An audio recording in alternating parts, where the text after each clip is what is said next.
एक मुलाकात हुई है सरवर साहब, बहुत शुक्रिया आपने वक्त निकाला।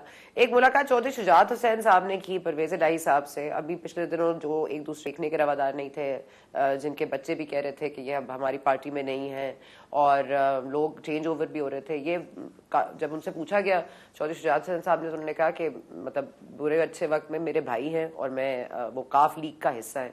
शायद वो भूल गए कि वो पाकिस्तान तहरीक इंसाफ के सदर भी हैं, और उसके बाद एक जमानत मिलती है, फिर एक और केस मंजूर हो जाता है। जरा उनका स्टेटस जरा क्लियर कर दीजिएगा सर। देखिए, मेरे ख्याल में ये मिस कोट हुआ है। हमेशा ही जब भी चौधरी शुजात साहब से बात होती है तो वो ये बात तो कह देते हैं कि सब लोग जो हैं हमारी पार्टी के हिस्सा हैं, बल्कि वो अक्सर ये बात कहते हैं कि जितने भी लोग हैं ये हमारी नर्सरी से तैयार होकर दूसरी पार्टियों में गए हैं। एक बात मैं ये वाज़े करना चाहता हूँ कि सालिक हुसैन साहब और चौधरी शुजात हुसैन साहब परवेज़ इलाही साहब के भाई हैं, फैमिली है, खून का रिश्ता है, तो जाहिर है कि वो इनको मिलने के लिए गए थे, उनकी खैरियत दरियाफ़्त करने के लिए गए थे। लेकिन कोई वहाँ पर ऐसी सियासी बात नहीं हुई कि चौधरी शुजात हुसैन साहब ने परवेज़ इलाही साहब को पाकिस्तान मुस्लिम लीग में आने की दावत दी हो, या चौधरी परवेज़ इलाही साहब ने कहा हो कि मैं आपकी जमात में आना चाहता हूँ। उनके सेहत के हवाले से ज़रूर उनकी जो थी कुछ परेशानी थी, तो मैं चौधरी शुजात हुसैन से भी बड़ी तफसील से मेरी मुलाकात हुई है, सालिक साहब से हुई है। तो ये सियासी जो क्या सराइयाँ हैं उनमें कोई जो है सदाकत नहीं है। तो मतलब अभी यही समझा जाए कि वो पाकिस्तान तहरीक इंसाफ के सदर हैं, अभी मुमकिन तौर पर अभी यही मामलात हैं। जी, अभी तक जब तक वो ये नहीं कहते खुद कि मैं तहरीक इंसाफ की सदारत से मुस्तफ़ी हो रहा हूँ, तो जाहिर है कि उस वक्त तक वो तहरीक इंसाफ के सदर हैं।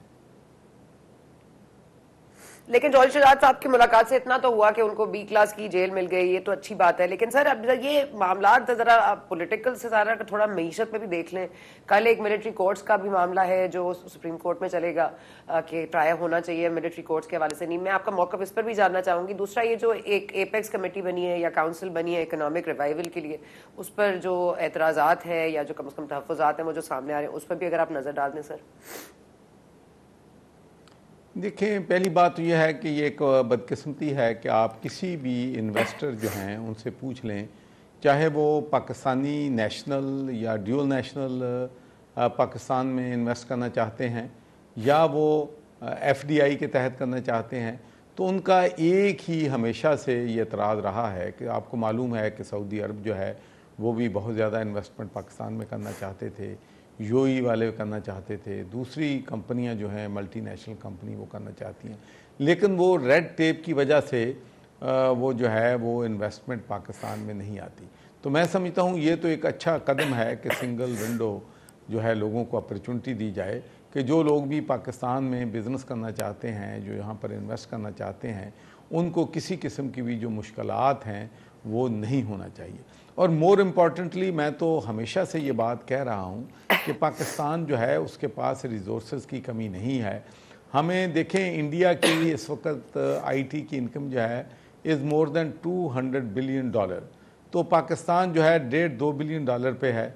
तो मैं समझता हूँ कि आईटी पे अगर तवज्जो दी जाए तो हमारी आईटी की जो इनकम है, जो हमारी एक्सपोर्ट है, वो आसानी से $5-6 बिलियन से भी ज़्यादा हो सकती है। उसके बाद बलूचिस्तान में माशाल्लाह हमारे पास हर तरह के माइन और मिनरल्स मौजूद हैं, उस पर भी सक्सेसिव गवर्नमेंट्स ने कोई तवज्जो जो है वो नहीं दी है। रैकोडेक अलोन, मेरे एक दोस्त हैं जो कि माइंस में बहुत वसी तजर्बा रखते हैं, तो वो कह रहे थे कि अगर रैकोडेक जो है यूनाइटेड स्टेट्स ऑफ अमेरिका में ये होती तो this was worth more than $100 billion just one. तो इसके अलावा आप देख लें कि कितने रिसोर्सेज वहाँ पर पड़े हैं। तो उस पर भी मैं अगर समझता हूँ कि अगर तवज्जो दी जाए और उनको फैसिलिटेट जो है इंटरनेशनल कंपनी को किया जाए तो उससे भी फ़ायदा हो सकता है। फिर एक और टारगेट उन्होंने एग्रीकल्चर का किया है। एग्रीकल्चर में बहुत ज़्यादा पोटेंशियल है। आप देख लें कि हमारी कॉटन की जो प्रोडक्शन थी वो 2013 में 13 मिलियन जो थी बेल्स थी, अब वो कम होकर 6 मिलियन बेल रह गई है। 1 million bell mean $1 billion in your economy. तो उस पर भी तवज्जो देने की ज़रूरत है। तो मैं समझता हूँ कि अच्छाई के लिए, मुल्क की इकॉनमी के लिए कोई भी अपना जो रोल है अदा करे, उसको हमें सब्जेक्ट टू क्रिटिसिज्म नहीं होना चाहिए, उसको हमें सपोर्ट करना चाहिए। ठीक है। और मिलिट्री कोर्ट्स वाले जो मामलात है सर, उस पर क्या होना चाहिए? कानूनी जो हो रही है इस वक्त, एक बहस भी है और एक केस भी है। अब वो केस कल 9 मेंबर लार्जर बेंच सुनेगा भी। अब इसमें जस्टिस काजी फायजी साहब को भी शामिल कर लिया गया है। वो सारे सीनियर तरीन जजेस जिनको लार्जर बेंच का हिस्सा अभी तक नहीं बनाया गया था मेजर केस में, वो अब इसमें शामिल है। तो आपको क्या लग रहा है? मेरे ख्याल में ऑनरेबल जजेस जो हैं, एक तो बात मैं ज़रूर यहाँ पर कहूँगा कि बदकिस्मती से हमारा जो जुडिशल सिस्टम है पाकिस्तान का, वो टोटली कोलैप्स हो चुका है। प्रोसिक्यूशन नाम की कोई चीज़ नहीं है, इन्वेस्टिगेशन चीज़ की नाम की कोई चीज़ नहीं है। और आप देख लें कि आपको डेली आप देखते हैं कितने कत्ल होते हैं, इतने अगवा होते हैं, इतने ख़वातीन पे तेज़ाब फेंका जाता है, इतने छोटे बच्चों को जो है उनके साथ उनको अब्यूज़ किया जाता है। लेकिन आप कभी नहीं देखते कि अदालतें उनको जो है उम्र कैद की सज़ा दे रही हैं या किसी को फांसी की सज़ा दे रही हैं। तो बदकिस्मती से पाकिस्तान का जुडिशल सिस्टम है वो बिल्कुल कोलैप्स हो चुका है। तो मैं ये तो ज़रूर चाहता हूँ कि जो लोग भी इस तोड़ फोड़ में, इस जो है जो हमारी जो तनसीबात हैं मिलिट्री की, उन पे हमलावर हुए हैं, उनको करार वाकई सज़ा भी मिलनी चाहिए, उनको कैफरे करदार तक भी पहुंचाना चाहिए। लेकिन इसके साथ साथ ही मैं ये ज़ोर देकर कहूँगा कि all those people who are innocent, जो इसमें इन्वॉल्व नहीं थे तोड़ फोड़ में, उनको विक्टमाइज जो है वो सियासी बुनियादों पे नहीं करना चाहिए, उनका चाहे किसी भी सियासी पार्टी से ताल्लुक़ हो। और मैं समझता हूँ कि लेट्स जो highest court of the land है वो मिलिट्री कोर्ट्स पे जो भी डिसीजन करें वो हमारी नेशन को एक्सेप्ट करना चाहिए। चौधरी साहब, ये फरमा दीजिएगा कि ये जो फवाद चौधरी साहब के खिलाफ आज ऑर्डर्स जारी हुए हैं, अब ये देखना है पड़ेगा कि उनकी इन्वॉल्वमेंट किस हद तक थी या कौन से ट्रायल होगा उनका। आपने देखा कि जिस तरह से शाह महमूद कुरैशी साहब और कल जो असद उमर साहब हैं वो कैसे भागे हैं गाड़ी में। उसके बाद असद उमर साहब ने इल्ज़ाम लगाए, जिसके बाद बाकायदा पार्टी ने उनसे अलहदगी कर ली है। तो ये फरमा दीजिएगा कि अब ये खटक साहब से राब्ते में आप भी हैं, इस्तेहकाम पाकिस्तान भी है, जो लोग इस्तेहकाम पाकिस्तान जा रहे हैं उनके ऊपर ट्रायल भी हो रहा है या कम अज़ कम ऑर्डर्स तो कम अज़ कम आ रहे हैं। तो क्या आपने वो छांट झपट कर ली है जो कम अज़ कम आपको करनी चाहिए, ताकि कोई भी इस 9 मई के जो पूरे जो हुआ है सानेहा उस पर मुलव्वस हो या ना हो? आपने कोई छांट झपट कर ली है, पूरी क्लियर कर लिया उनको जो अब आप ऐड कर रहे हैं जिनको? देखिए सना, मैं तो एक बात जो है वो साहब इख्तियार लोग जो हैं उनसे अर्ज़ ज़रूर करूँगा कि अपॉर्चुनिटीज़ हर रोज़ नहीं आती। देखिए, मैं ये समझता हूँ कि मुशर्रफ साहब के पास अपॉर्चुनिटी थी कि वो मुश्किल फ़ैसले जो हैं वो कर सकते थे। मिसाल के तौर पर जो आज हमारा, मैं समझता हूँ कि पाकिस्तान की इकॉनमी का जो सबसे बड़ा चैलेंज है वो ये है कि हमारा जो डिस्कोस का, वापडा का जो सर्कुलर डेट है वो 2.5 ट्रिलियन से बढ़ गया है। हमारा गैस का जो डेफिसिट है वो जो है तकरीबन 1.5 जो है वो ट्रिलियन है। इसी तरीके से हमारी रेलवे है, इसी तरीके से हमारी स्टील है, PIA है। तो ये मुश्किल फ़ैसले उनको करने चाहिए थे। तो अब भी मैं साहिब इख्तियार से यही गुजारिश करूँगा कि जो लोग करप्ट हैं वो चाहे किसी भी लॉन्ड्री में चले जाएँ, वो लॉन्ड्री में पाक साफ़ होके नहीं आने चाहिए। जिन लोगों ने जुर्म किया है, चाहे वो मेरी पार्टी में आए चाहे वो किसी और पार्टी में जाएं, अगर वो करप्ट हैं तो फिर उनको इस बात की बुनियाद पे माफ़ी नहीं होनी चाहिए कि वो एक पार्टी छोड़ के दूसरी पार्टी में चले गए हैं। तो law should be equal for all. और ये जो हमारा पाकिस्तान में बदकिस्मती से पहले नैब होती थी, वो करप्ट लोगों को लॉन्ड्री से निकालती थी और पाक साफ़ कर देती थी। फिर हमने देखा कि काफ के लोग जो हैं नून में गए तो पाक साफ़ हो गए, नून से काफ में गए तो पाक साफ़ हो गए। मैं समझता हूँ कि ये काम जो है अब इसको जो है ख़त्म होना चाहिए। रॉन्ग और सही की तमीज़ होनी चाहिए और जो करप्ट हैं उनको किसी तरीके से भी पाकिस्तान की सियासत में टॉलरेट नहीं करना चाहिए।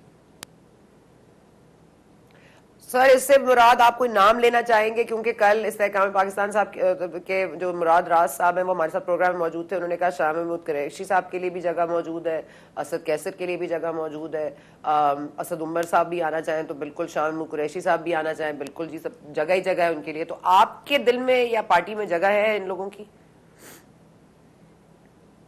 देखें जी, शाह महमूद कुरैशी साहब जो हैं, मैं समझता हूँ कि बहुत क्रेडिबल शख्स हैं, और कम से कम मैंने उनकी ज़ात के बारे में कोई भी ऐसी नेगेटिव बात जो है वो नहीं सुनी है।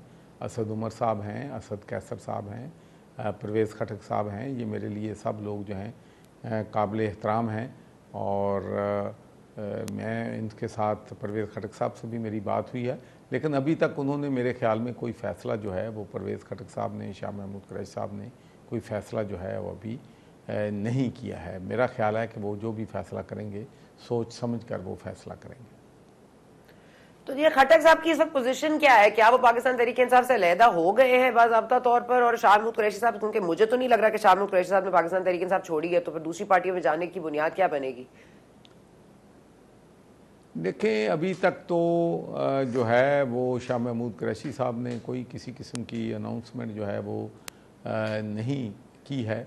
लेकिन एक बात ज़रूर है कि जो है तहरीक इंसाफ जो है मुश्किल हालात में है, और टू माई सरप्राइज़ ये कम से कम इस बात पे मुझे ज़रूर सरप्राइज़ हुआ है कि देखें, नवाज़ शरीफ साहब चाहे राइटली या रॉन्गली कन्विक्ट भी हुए, मुल्क से एग्ज़ाइल भी हुए, सियासत से आउट भी हुए, लेकिन किसी भी शख्स ने पाकिस्तान मुस्लिम लीग नून के, उन्होंने नहीं कहा कि -1 जो है होना चाहिए।